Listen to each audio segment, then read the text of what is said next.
여러분은 혹시 나중에 사람들이 여러분을 기억한다면 무엇으로 여러분을 기억하기를 원하십니까? 역사를 보게 되면 특별히 기억되는 사람들이 있죠. 여러분, 이순신 장군은 뭐로 기억합니까? 거북선과 왜군들을 물리친 그런 것으로 기억되고, 세종대왕은 한글을 창제했고 여러 가지 성군으로서의 어떤 그의 업적들로 인해서 기억이 됩니다. 빌 게이츠, 마이크로소프트의 그런 어떤 소프트웨어를 개발한 사람으로 기억이 되고, 스티븐 잡스, 아이폰을 만든 사람으로 기억이 되죠.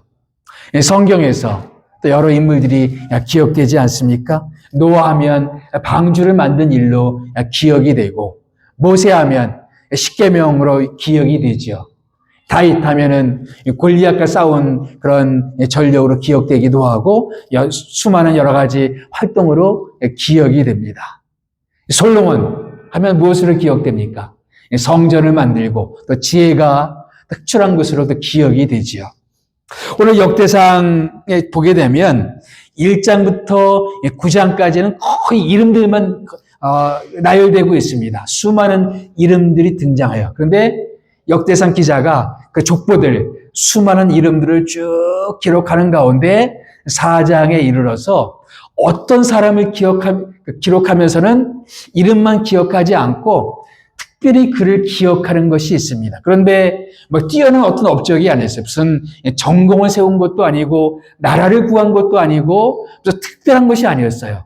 한 가지 그를 기억하는 것이 있다면 그의 기도 때문에 이 사람을 기억합니다. 야베스라는 사람이었어요. 야베스라는 사람을 기억하는데 무엇 때문에 기억하느냐? 그의 기도 때문에 이 사람을 기억하고 있습니다. 그의 기도가 어떤 기도였길래 성경은 특별히 역대상 그 기자는 수많은 그런 이름들을 기록하면서, 그래서 그 역사를 기록하면서 이 사람에 대해서 기록할 때 그의 기도 때문에 이 사람이 기억하는데, 왜 그의 기도는 무엇이 특별하길래 이 사람을 기억하고 있는 것일까요? 오늘 말씀 보게 되면 몇 가지 힌트를 얻을 수가 있습니다. 첫째는 고통 속에서도 그는 선한 영향력이 있기를 위해서 기도했다는 것입니다. 고통 속에서도 그는 고통을 넘어서 선한 영향력을 끼칠 수 있는 사람이 되기를 위해서 기도했다. 여러분, 야베스라는 사람의 이름 뜻이 바로 뭐냐면은 고통이라는 뜻입니다. 참 있어요. 그리고 오늘 말씀을 보게 되면 그 어머니가 이름을 날 때 내가 수고로이 아들을 낳았다. 수고롭게 아들을 낳았다. 이 수고롭게 아들을 낳았다는 말이 뭐냐면은 고통 속에서 나는 아이를 낳았다. 이런 뜻입니다. 그래서 너무나 고통스러운 나머지 자기 아들의 이름을 뭐라 줬어요? 고통이라고 줬어요. 누가 자기 아들의 이름을 짓는데 고통아 이렇게 짓는다면 매우 이상하겠죠. 아마도 이 여인에게 있어서는 잊지 못할 어떤 고통스러운 어떤 상황이었던 것 같아요. 사람들은 추정합니다. 무엇이 이 사람의 고통이었을까? 보통 이름을 짓는 것은 보통 아버지들이 이름을 짓죠. 근데 아버지가 이름을 짓지 않고 그 어머니가 이름을 지었어요. 그래서 아마도 야베스는 아버지가 없는 어떤 아버지 부재의 어떤 상황이었을지도 모르겠다라는 그런 상황도 추정을 하기도 하고, 혹은 아이를 낳았을 때 어떤 특별한 어떤 상황 때문에 그런 고통 속에서 아이를 낳았다 이렇게 기억할 수도 있고, 아니면 어떤 사람은 혹시 야베스는 어떤 특별한 어떤 장애를 안고 태어난 아이는 아닐까 그런 추정을 하기도 합니다. 그 내용은 모르겠어요. 고통의 내용은 모르겠지만 이 사람의 이 야베스가 태어났을 때의 상황은 매우 고통스러운 그런 상황이었다.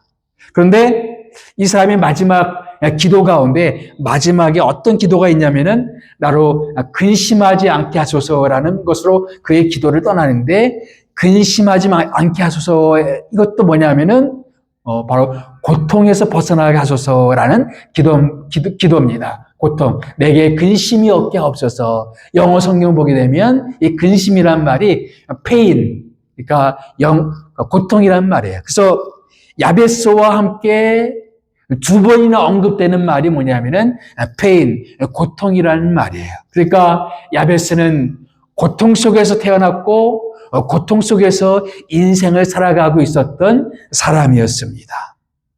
이런 상황 속에 있었을 때 우리가 할 수 있는 기도는 뭘까? 이 고통에서 벗어나게 해주소서라는 기도일 것입니다.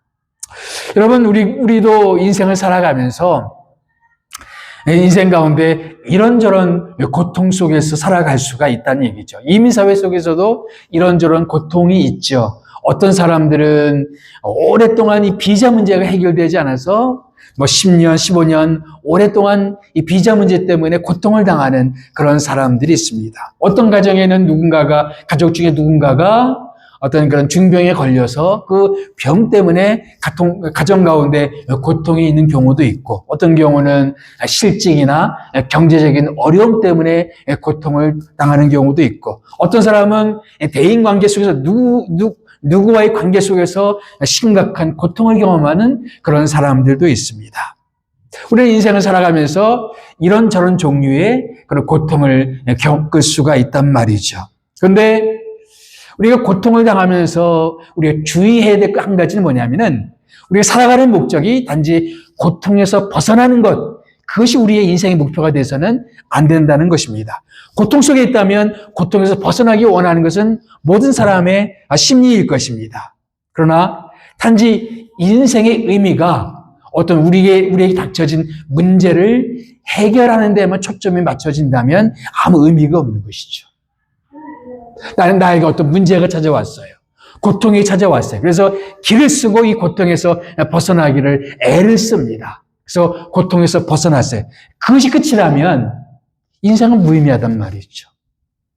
고통 너머에 또 다른 어떤 세계를 우리가 바라볼 수가 있어야 되겠다. 아마 역대기를 기록한 역대기 기자가 여러 이름들을 기록하면서 특별히 야베스를 기억하는 이유는 뭐냐면은 이 역대기를 기록하는 삶의 정황이었습니다. 역대기가 언제 기록되었느냐? 이 역대기는 쭉 내용을 보게 되면 우리가 확인할 수 있는 것은 뭐냐면은 이스라엘 역사 후기입니다. 다시 말하면 바벨론 포로 이후 시대예요. 그래서 이때는 나라의 주권을 잃고 포로 생활하던 사람들이 곡땅에 돌아와서 정착하던 귀한민들이 있던 그런 시대였습니다. 그때는 자기 주권도 잃어버리고 사람들이 여러 가지 많이 위축되어 있는 그런 상황 가운데서, 고통스러운 상황 가운데서 고국 팔레스타인 땅에서 살아가고 있었던 그런 상황이었습니다. 다시 말하면 귀한민들의 삶의 정황은 고통이었습니다. 이런 고통 속에 살아가는 그런 사람들 속에서 역대기 기자는 이스라엘의 역사를 기록하면서 우리 앞에 살아갔던 한 인물, 정말 고통 속에서 태어났고 고통 속에서 살아가고 있었던 한 사람, 이 사람의 기도는 단지 고통을 벗어나는 것이 그의 목표가 아니었다는 거예요. 고통 너머의 어떤 세계를 바라볼 수가 있었다는 것입니다. 그것이 뭡니까? 여기 10절 말씀 다 같이 한번 읽어볼까요? 주께서 내게 복을 주시려거든 나의 지역을 넓히시고, 하나님, 내가 고통 속에 있사오니 나에게 복을 주시옵소서. 참으로 나에게 복을 더해 주십시오. 참으로 복을 주십시오. 이렇게 기도하는데 그 복의 내용이 뭐냐? 나의 지역을 넓히시옵소서. 한때 한국 기독교인들 가운데 센세이션을 일으켰던 기독교 서적 중에 야베스의 기도라는 책이 있습니다. 야베스의 기도. 그 책을 읽어보면 브루스 윌킨슨이 쓴 책인데 이 내용을 이렇게 정의합니다. 그가 말했던 이 지역을 넓혀달라는 그 말은 고대에서는 땅에 있다는 것은 주변 사람들에게 영향력을 끼칠 수 있는 그런 자리에 있다는 것을 의미했다. 다시 말하면 땅을 위해서 기도했다는 것은 주변 사람들에게 영향력을 끼칠 수 있는 그런 삶의 자리를 달라는 그런 기도였다라고 그렇게 정의를 내립니다. 단지 우리가 더 많은 땅을 차지하고 더 부자가 되고 그런 것이 목적이 아니라 주변 사람들에게 더 큰 영향력을 끼칠 수 있는 그런 삶이 되기를 위해서 기도했다는 것이죠. 우리가 고통을 당하는 것, 우리는 인생을 살아가면서 이런저런 고통을 당할 수가 있어요. 우리의 목표는 단지 이 고통의 문제가 해결되고 없어지는 것이 우리의 목표가, 우리의 기도의 제목이 돼서는 안 되고, 더 나아가서는 이 고통을 넘어서 이제 여기서 이 고통을 벗어나서 사람들에게 영향력을 끼칠 수 있는 그런 사람이 될 수 있도록 저를 도와주십시오라는 것이 우리의 기도가 되어야 된다는 것입니다. 그런 의미에서 야베스는 기억되고 있다는 것이죠. 너무나 많은 사람들이 고통을 당하면은 순전하게 고통의 해결이 인생의 목표가 되어버리는 경우가 많습니다. 어릴 때 가난이 한이 된 사람은 평생 돈을 모으는 것이 인생의 목표가 되는 사람이 많아요. 혹은 어떤 사람에게 깊은 상처를 받은 사람은 그 사람에게 보복하는 것이, 복수하는 것이 인생의 목표가 되어버리는 그런 사람도 꽤 많습니다. 우리는 그것을 넘어설 수가 있어야 된다. 우리의 고통을 넘어서서 사람들에게 영향력을 끼칠 수 있는 그런 종류의 사람이 되도록 우리는 기도할 수가 있어야 된다. 더 넓은 땅을 주십시오. 사람들에게 영향력을 끼칠 수 있는 그런 삶의 자리를 주십시오. 우리가 공부하는 이유가 뭐예요? 사람들에게 영향력을 끼칠 수 있는 그런 자리를 위해서, 그런 삶의 자리를 위해서 우리가 공부를 하는 거 아니겠습니까? 우리가 일을 하는 목적이 뭡니까? 그리스도인들이 일을 하는 목적이 뭐예요? 내 일을 통해서 사람들에게 그리스도인의 선한 영향력을 끼칠 수 있도록 하기 위해서 우리는 일을 하는 것이죠. 그래서 우리는 그것이 우리의 삶의 목표가 되어야 되고 우리의 기도의 제목이 되어야 된다.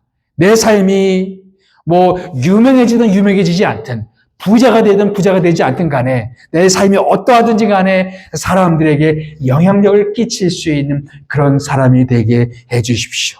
단지 부자가 되더라도 돈을 많이 모으는 것이 목적이 아니라 그 돈을 가지고 사람들에게 어떤 영향력을 끼칠 수가 있을까? 그것을 고민하면서 우리는 우리의 부도 구하고 우리가 영향력 있는 사람을 위해서 영향력 있는 사람이 될 것을 구해야 되겠다는 것이지요.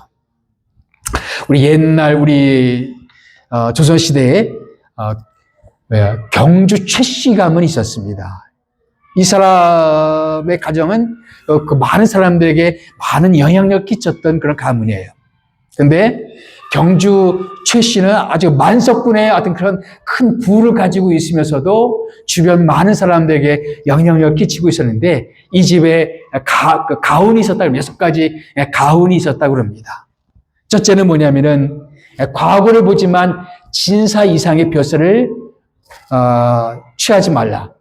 너무 권력을 추구하다가 쓸데없는 그 정쟁에 휘말려서 그런데 인생을 소비하지 말라는 그런 뜻이었습니다.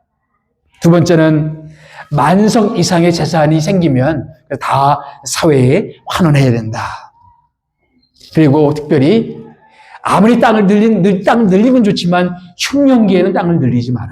흉년기에는 땅을 늘리지 마라. 그리고 지나가는 과객들은 후하게 대접해 주라. 그리고 최씨 집안 며느리들은 시집 오게 되면 3년 동안은 무명 옷을 입으면서 지내야 된다. 원래 부자들은 비단 옷을 입지 않습니까? 그런데 3년 동안은 무명 옷을 입어라. 이 서민들이 입는 그 옷을 입어서 그 옷을 입고 살아가는 사람들의 삶을 이해할 수 있어야 된다. 그런 뜻이죠. 그리고 자기 집 사방 백리 안에서는 굶어 죽는 사람이 있어서는 안 된다. 우리 집안 백리 안에서는 가난 때문에 굶어 죽는 사람이 있어서는 안 된다.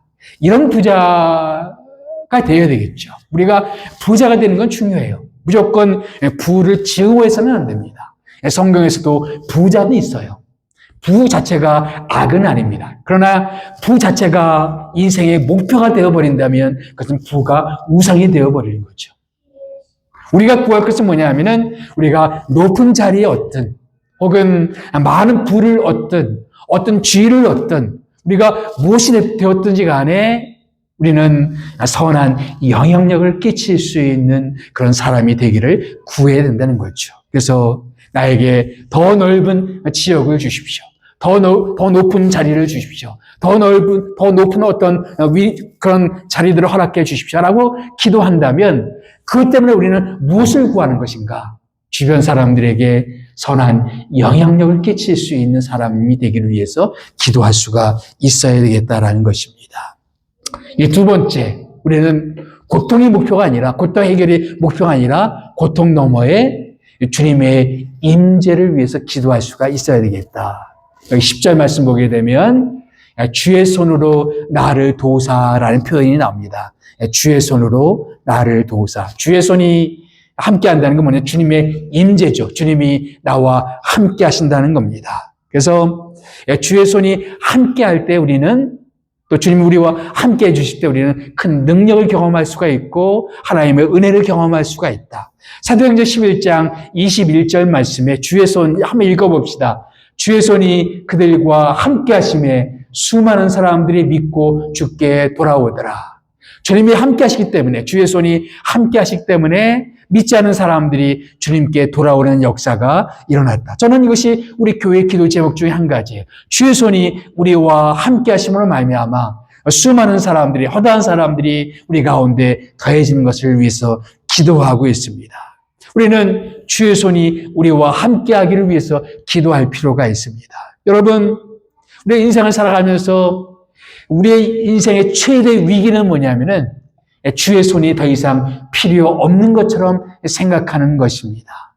주님의 도우심이 필요 없고 내 힘으로, 내 손으로, 내 주먹만으로도 충분하다라고 생각하면서 살아갈 때 인생의 위기는 찾아옵니다.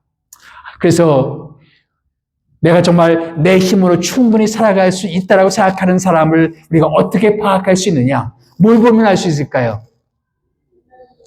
이 사람의 삶 속에 기도가 끊어졌느냐, 끊어지지 않았느냐를 보면 알 수가 있죠. 정말 주님의 도우심이 필요하다고 여기는 사람은 뭘 할까요? 기도하겠죠. 하나님, 저와 함께 해주십시오. 우리 가정 가운데 함께 해주십시오. 기도하겠죠. 그러나 말로는 주님을 의지한다고 말하면서, 말로는 주님을 신뢰한다고 말하지만 기도가 끊어진 사람들은 사실은 내면적으로는 무슨 생각을 하고 있는 거예요? 주님이 도와주면 되겠지만 없어도 괜찮아요 라고 말하는 것과 똑같습니다. 우리 인생 가운데 우리는 주님이 나와 함께 해주심을 우리는 깊이 확신할 수가 있어야 되고 구해야 될 줄 믿습니다. 때때로는 주의 손이 없어도 우리는 다 할 수 있는 것처럼 생각하지만 그건 착각이에요. 시편 기자는 뭐라고 말합니까? 하나님이 세워주지 아니하시면 집을 세우는 자의 수고가 다 헛되다. 만약 하나님이 지켜주지 않으면 지키는 자의 수고가 다 헛되다라고 말했습니다. 여러분, 우리 가정을 누가 지켜주실까요? 부모가 아무리 자녀를 지켜준다 할지라도 하나님이 지켜주지 아니하시면 우리는 우리 자녀들을 온전히 지킬 수가 없습니다. 그래서 우리는 주님께서 우리의 자녀들을 지켜주시기를 위해서 우리는 기도할 필요가 있죠. 주의 손이 우리와 함께 하사. 그러나 우리는 주님의 손을 떠나서 우리가 인생을 걸어갈 때 우리가 생각지 못했던 인생의 복병들을 만날 때가 있었죠. 제가 한국에 있을 때 섬겼던 기관이 필그림 하우스라는 그런 곳입니다. 필그림 하우스에 천로역정 코스라는 것이 있어요. 존 버년이 쓴 천로역정 책을 조형물로 형상화한 그런 곳입니다. 지금도 많은 한국 크리스찬들이 방문하는 한국 크리스찬 명소죠. 거기 보게 되면 절망의 늪이라는 곳이 있습니다. 순례자 크리스찬이 길을 떠나서 하늘의 도성을 향해 걸어가는 도중에 절망의 늪에 빠졌습니다. 호적거립니다. 그러나 그가 몸부림칠수록 더 깊은 절망 속에, 더 깊은 수렁 속에 빠지게 됩니다. 우리도 마찬가지입니다. 우리가 우리 힘으로 막 호적거리면 호적거릴수록 더 깊은 수렁 속에, 더 깊은 고통 속에 빠져들 때가 많아요. 근데 이 그림을 자세히 보시면 누군가가 손을 내밀죠. 이 손을 내미는 사람의 이름이 뭐냐면은 영어로 help, 도움이라는 사람, 도움. 이 돕는 사람이 손을 내밀어요. 그래서 절망 속에 있는 이 크리스찬을 끄집어냅니다. 여러분, 이 도움은 누구를 의미할까요? 보혜사 성령님, 우리와 함께 하시는 그 예수님을 의미하고 있습니다. 주의 손이 우리를 붙들어주지 아니하시면 우리는 더 깊은 인생의 나락에 빠질 수밖에 없다. 주께서 우리를 붙잡아 주셔야 인생 가운데 우리가 만나게 되는 절망의 늪에서 우리는 건져냄을 받을 수가 있다라는 그런 얘기입니다. 그래서 우리는 절망 속에 빠질 때 우리 힘으로 우리 다 이겨낼 수 있다라는 모든 생각들을 다 내어버리고 절망은 바로 내가 하나님이 정말 필요하다. 주님의 손이 정말 필요하다. 내 인생 가운데는 주님이 없으면 나는 아무것도 아니라는 것을 고백하는 그런 시간인 것입니다. 왜 하나님이 우리 인생 가운데 그런 고통을 허락하실까요? 한 가지 이유는 나는 하나님 없으면 인생을 제대로 살 수 없습니다. 라는 것을 우리에게 깨우쳐 주시기 위해서 우리 가운데 고통을 허락해 주십니다. 여러분, 우리에게 어떤 고통이 왔어요. 그래서 열심히 우리는 고통의 문제가 사라지기를 위해서 열심히 우리는 애를 쓰기도 하고 기도도 합니다. 근데 하나님이 우리에게 그런 고통을 허락하시는 더 깊은 뜻이 숨어 있는지 몰라요. 오히려 하나님은 우리가 하도 주님을 쳐다보지 않으니까 고통 속에서 내가 정말로 하나님이 정말로 필요하다는 것을, 주의 손이 내게 필요하다는 것을 우리에게 깨우치시기 위해서 우리에게 그런 고통을 허락할 수가 있습니다. 그런데 그런 상황에서 난 고통의 문제가 해결돼서 끝! 이렇게 하면 안 된다는 것이죠. 우리는 고통 속에서 우리가 기도해야 될 건 뭐냐면은, 주님 그렇습니다. 나는 내 인생은 주님의 손이 함께하지 않으면 살아갈 수 없는 그런 인생입니다라고 주님의 임재를 사모하고 주님의 손이 함께하는 것을 사모하는 기도가 더해져야 된다는 것이죠. 세 번째,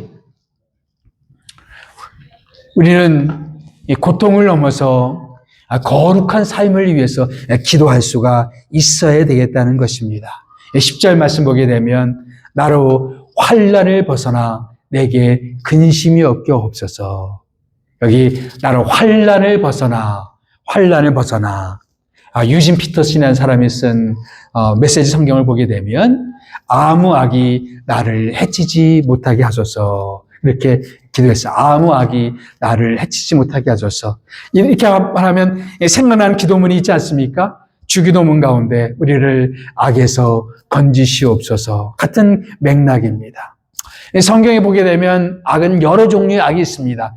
도덕적인 악도 있고, 자연적인 재해가 우리에게 닥치는 자연적인 악도 있고, 사회적 불의를 경험하는 그런 사회적 악도 있고, 혹은 영적인 악, 혹은 마귀의 공격으로 오는 영적인 악도 있습니다. 여러 종류의 악이 있어요. 이번 주 제가 읽은 소설 가운데 한강 씨의 작별하지 않는다라는 소설을 이번 주에 읽었는데, 제주에서 있었던 4.3 사태의 사건을 배경으로 하고 있죠. 그 소설을 보면은 약 30만 명의 제주도민이 학살을 당했습니다. 그리고 끌려서 부산이나 목포에 수감된 사람이 약 20명, 그래서 처형당한 20만 명의 사람도 있습니다. 30만 명의 제주도민들, 그리고 거기서 끌려 나와서 수감되었다가 처형당한 20만 명의 사람들. 우리는 우리 역사 곳곳에 그런 사회적인 악들을 경험하기도 합니다. 광주 민주화 사태 같은, 민주화 항쟁 같은 그런 일들도 마찬가지죠. 그런 사회적인 불의, 사회적인 악들을 우리는 경험하게 됩니다. 지금 팔레스타인의 상황도 별반 다르지가 않죠. 그런 악들을 경험하게 되죠. 과거 히틀러 나치 정권에서의 수많은 사람들이 고통 속에서 그 악을 경험했습니다. 그런 거창한 악도 있지만 가정 속에서도 우리는 어떤 가정들은 심각한 가정 폭력에 시달리는 사람도 있습니다. 폭력과 학대를 경험하는 많은 사람들이 있습니다. 그렇기 때문에 우리를 악에서 건지시옵소서라는 기도가 필요합니다. 내가 아무리 벗어나고 싶지 않아도 무력하게 당할 수밖에 없었던 그런 모습. 작별하지 않는다라는 소설을 읽어보면 그 후유증으로 살아남은 사람이 그 상처를 결국은 극복하지 못하고 평생을 이렇게 죽은 자처럼 살아가는 그런 모습을 보여주고 있습니다. 그런 악들을 우리는 인생 중에 경험하지 않으면 좋겠지만 경험할 수밖에 없는 그런 상황들도 있다라는 겁니다. 그래서 우리는 기도하지 않을 수가 없죠. 우리를 악에서 건지시옵소서. 그러나 우리가 악에서 건지시옵소서라고 기도하는 사람은 더 나아가서 우리의 삶이 바로 그 악에서 떠날 것을 결단해야 된다는 것입니다. 우루과이에 있는 어느 교회당에 이런 기도문이 있었다고 그래요. 세상 일에만 빠져 있으면 하늘에 계신 우리 아버지라고 부르지 마라. 너 혼자만 생각하며 살아가면서 우리 아버지라고 부르지 마라. 자기 이름을 빛내기 위해 안간힘을 쓰면서 아버지의 이름이 거룩히 여김을 받으시라고 기도하지 마라. 물질 만능의 나라를 원하면서 아버지의 나라가 임하시며라고 하지 마라. 내 뜻대로 되기를 기도하면서 아버지의 뜻이 이루어지소서라고 하지 마라. 죽을 때까지 먹을 수 있는 양식을 쌓아두려 하면서 일용할 양식을 주소서 하지 마라. 누군가에게 아직도 노여움을 품고 있으면서 우리의 죄를 사하여 주옵소서라고 하지 마라. 죄지을 기회를 찾아다니면서 우리를 시험에 들게 하지 마옵소서라고 하지 마라. 악을 보고서 아무런 양심의 소리를 듣지 않으면서 다만 악에서 구하옵소서라고 하지 마라. 주님의 기도를 진정 나의 기도를 바치는 삶을 살지 않으면서 아멘이라고 하지 마라. 우리가 악에서 구하옵소서라고 기도한다면 우리가 그런 삶을 살기를 결단해야 된다는 것입니다. 다만 악에서 구하옵소서. 우리는 그런 사회적인 악에서 우리가 벗어날 것을 위해서 기도하지만 내 안에도 그런 악이 있다는 것을 겸허하게 인정할 수가 있어야 된다는 것입니다. 우리는 사회적으로 어떤 이슈가 있을 때 누군가의 악에 대해서 성토하기를 좋아합니다. 지난 12.3 계엄령 사태를 경험하는 사람들은 누군가를 막 성토하고 어떤 대상들을 막 성토를 했죠.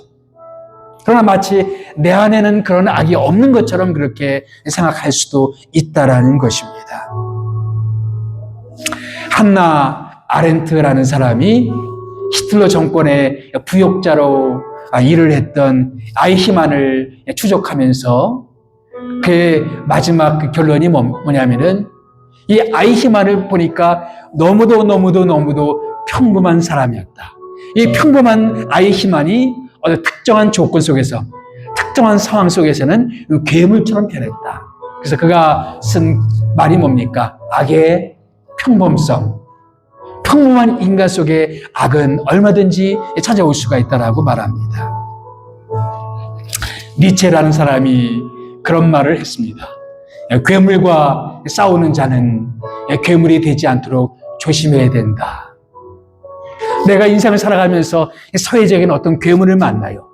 인생의 어떤 괴물을 만나요. 그래서 맞서 싸워요. 근데 싸우는 과정 속에서 내가 그런 괴물도 될 수가 있다. 우리는 역사를 통해서 그런 사례를 얼마든지 많이 찾아볼 수가 있습니다. 괴물과 싸우다가 괴물이 되어버린 사람들. 다시 말하면 우리 안에도 얼마든지 괴물이 될 수 있는 악이 도사리고 있다는 것입니다. 그래서 우리는 겸허하게 기도하지 않을 수가 없습니다. 악에서 나를 건지시옵소서. 다른 대상이 악일 수도 있지만 내 안에 그런 악이 숨어 있을 수가 있습니다. 그래서 예수님이 오신 거죠. 스스로 우리가 해결할 수 없는 악.